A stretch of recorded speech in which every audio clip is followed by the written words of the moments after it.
Hello and welcome to Gardenville.tv. Well, we're looking at the most gorgeous display of plants here, Susan.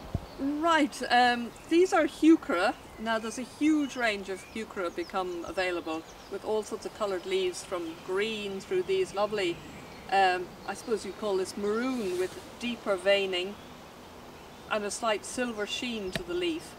This one, I'm going to have to guess, but I'd say probably plum pudding.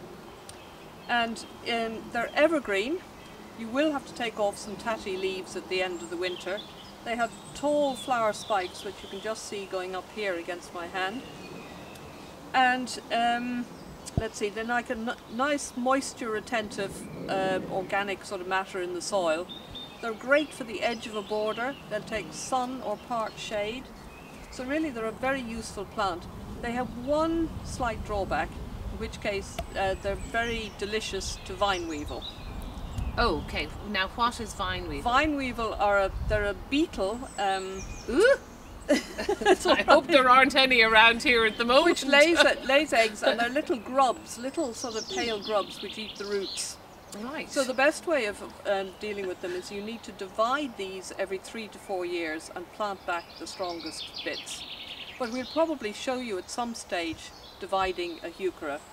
But mulch them in the winter to keep the moisture in, and they make just excellent front of border plants, as I say, in sun or part shade.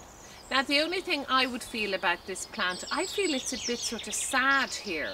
There's a big sort of scheme here. Do you see them? Like there's 1, 2, 3, 4, 5 plants, and I feel I'd love a little bit of white or something, or cream, to make it warmer or well, something? that's where sort of a planting scheme comes into play, because you'd be putting something behind these. I mean, we've picked these out here just to talk about the specific plant, but you can do all sorts of things by putting different shrub behind them, other spring flowering perennials with them. Yeah. Taller perennials which will come out later. And would that make them look nicer, do you think, rather than just a clump of them here, just something sad like looking? a leaf contrast with a tall strappy leaf behind them of something maybe like the daylilies or something. We'll just show them up. They need a backdrop probably. Yeah.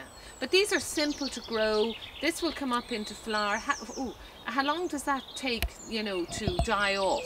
It'll probably flower for about, I'd say about 4 to 5 weeks, and then you can cut down the old flower stems, deadhead them, and they'll keep a reasonable succession going. Okay, well, it seems to me like a nice plant for the garden.